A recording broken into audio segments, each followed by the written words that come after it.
प्रश्न है। आज मुरली में वरदान में आया कि अपनी श्रेष्ठ दृष्टि वृत्ति द्वारा सृष्टि का परिवर्तन करने वाले ही विश्व के आधार मूर्त है। तो ये समझना है कि हम कैसे आधार मूर्त है। उत्तर है, देखो, भगवान के बच्चे जो बनते हैं वो इस सृष्टि के आधार मूर्त और उद्धार मूर्त है। हमने वेबिनार, अभी जो डायमेंशन के जो वेबिनार कराए, उसमें मैंने बहुत डिटेल में 10 डायमेंशन का जो समझाया, वो टॉपिक हमने यूट्यूब पर भी रखा है और ये नई चैनल में आपको इजीली भी मिल जाएगा, वो सुनो। इससे आपको पता चलेगा कि कौन सी आत्माएं इस सृष्टि पर मुख्य आत्माएं हैं और कैसे वो आधार मूर्त उद्धार मूर्त होती है। यहाँ मैं आपको शॉर्ट में समझाती हूँ। देखो, ये सृष्टि एक कल्पवृक्ष जिसको हम कहते हैं, जिसका गीता में भी बताया है कि ये कल्पवृक्ष है, उसका वो उल्टा झाड़ है, उसका बीज ऊपर है और झाड़ नीचे फैला हुआ है। लेकिन उसका विस्तार तो भगवान ने आके समझाया कि कल्पवृक्ष अर्थात मनुष्य वंश का झाड़। और ये जो झाड़ है, इस सृष्टि पर जब वो आत्माएं नीचे आती है तो प्रकृति के साथ जुड़ने से स्थूल रूप में है, लेकिन यही झाड़ परमधाम में भी है, वो आत्माओं की एनर्जी सूक्ष्म में है। अभी इस 10 डायमेंशन, जैसे यहाँ आजकल तो बहुत सारी रिसर्च हुई है, उसमें भी 10 डायमेंशन की बात आती है, तो वही 10 डायमेंशन की अवस्था वाली आत्माएं परमधाम में भी है। तो यहाँ जो ऊपर के डायमेंशन है 5, 6, 7, 8, 9, ये बीच के डायमेंशन है, 10वां तो परमधाम है। वहां तो कोई जा नहीं सकता स्थूल चीज के साथ, वहां तो सिर्फ आत्मा और परमात्मा ही रहते हैं। लेकिन ये जो बीच के डायमेंशन है वो एनर्जी लेयर्स के डायमेंशन है। तो जो कल्पवृक्ष में बताया है, झाड़ में जैसे क्या होता है, बीज होता है, फिर जड़ें होती है, फिर थड़ निकलता है, पत्ते निकलते हैं, डालियां निकलती है। ये सारी आत्माओं की शक्ति के अनुसार ये सारा झाड़ तैयार होता है। तो जो पहले जन्म वाली आत्माएं हैं 9 लाख, और 9 लाख में भी अनेक अलग अलग शक्ति अनुसार उसके डायमेंशन हैं। तो ये 10 डायमेंशन के माना जो 9, 8, 7, 6, 5, ये सब डायमेंशन है, वो आत्माएं 9 लाख आत्माएं ऊपर के 4 डायमेंशन में है। वही पूर्वज है, कुल देवियां है और इस सृष्टि की आधार मूर्त और उद्धार मूर्त है। तो ये बातों डिटेल में मैंने उसमें वेबिनार में समझाई है। बहुत अच्छा मौका मिला है वेबिनार में समझाने का। और यूट्यूब पर भी मैंने बहुत सारी वीडियो भी बनाई है, यूनिवर्स कैसे चलती है, क्या है। तो ये मूल जो होती है, जड़ें होती है, इससे ही झाड़ बनता है, वही एक आधार होता है।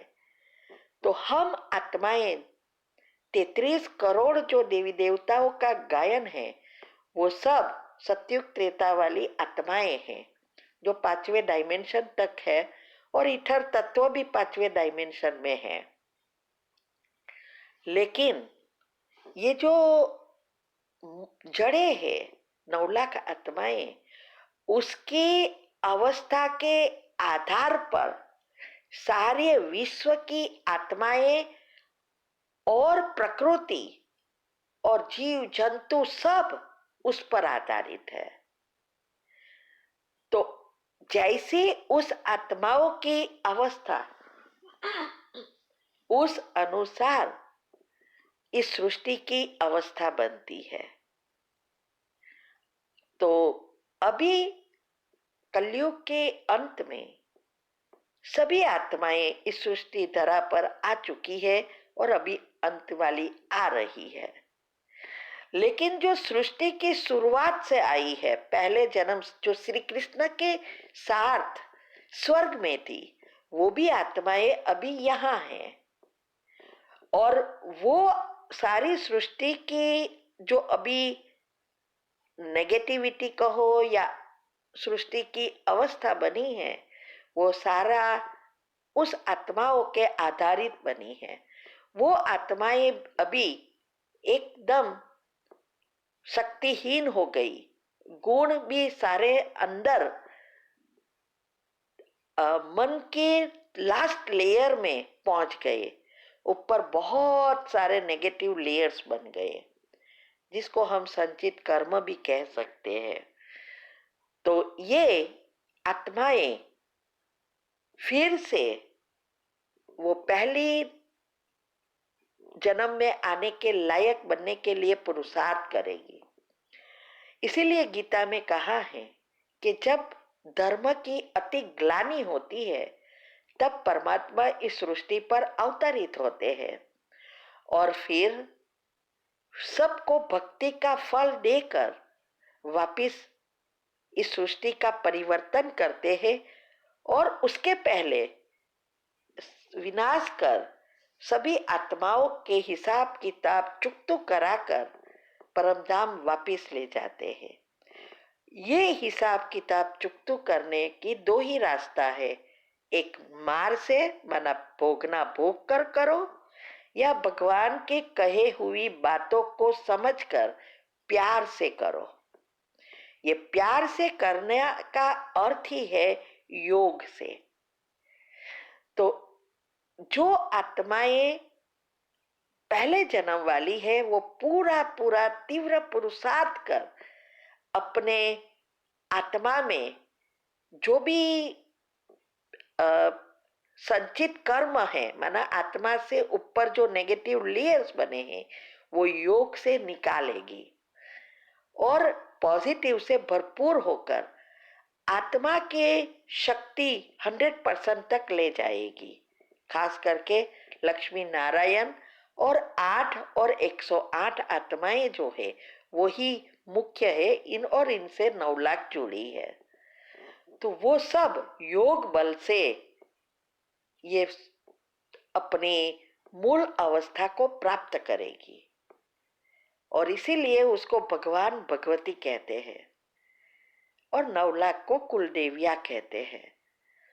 तो इसके ये जो करने के लिए भगवान जो विधि बता रहे हैं, जिसको हम श्रीमत कहते हैं, वो श्रीमत अनुसार चलकर आत्मा से आत्मा को प्योर बनाने के लिए पहले खुद पॉजिटिव बन भगवान से कनेक्शन कर फिर से शक्ति भरेगी।